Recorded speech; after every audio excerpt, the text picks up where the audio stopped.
গরু ছাগল যখন বিরোধী দলনেতা হয় তখন এইরকম হয় পশ্চিমবাংলায়। অশিক্ষিত অভদ্র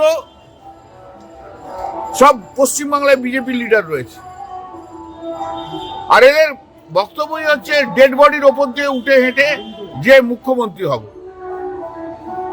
শুভেন্দু অধিকারীকে মুখ্যমন্ত্রী হতে হবে বলে কত মানুষকে মারছে দেখছেন, চারিদিকে বাঙালি মারছে, এ তো শুভেন্দু অধিকারীর জন্য, এ তো সব বিজেপির নেতাদের জন্য ইনস্টিগেট করছে, মুসলিম ধরে ধরে পেটাচ্ছে বাইরে, সব শুভেন্দু অধিকারী করাচ্ছে।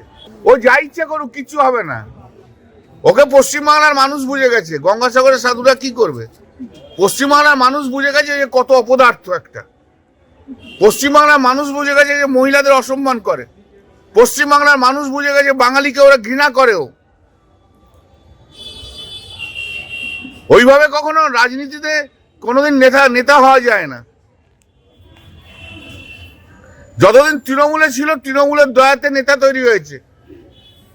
ও যদি তখন 100 ছিল, তো এখন নেমে ওটা 20 হয়ে গেছে। ওই 70টা তো সিআইএসএফ নিয়ে ঘুরে বেড়ায়, তার আবার বড় বড় কৃতিত্ব কি, সবই তো করছে, আর কি বাকিটা রেখেছে। একদিন দেখবেন আপনাকেও বাদ দিয়ে দেবে, বলবেন বাংলাদেশে যান।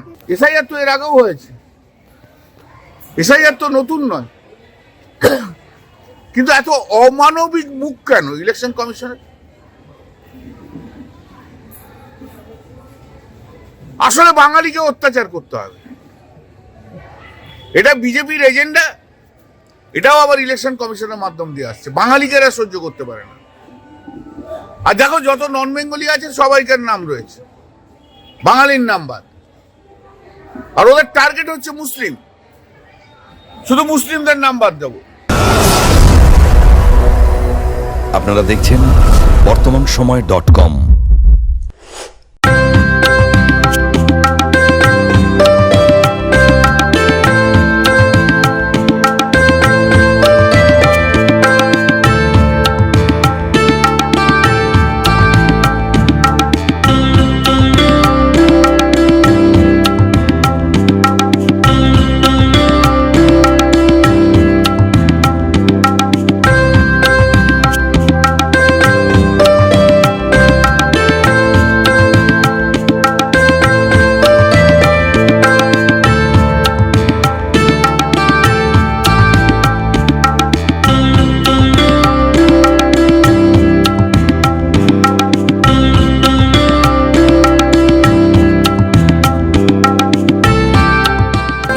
দ্রব্যের ক্ষেত্রে বিগত 40 বছর ধরে বিশ্বস্ত প্রতিষ্ঠান কল্যাণী ITI মোড়ের শঙ্কর ট্রেডার্স।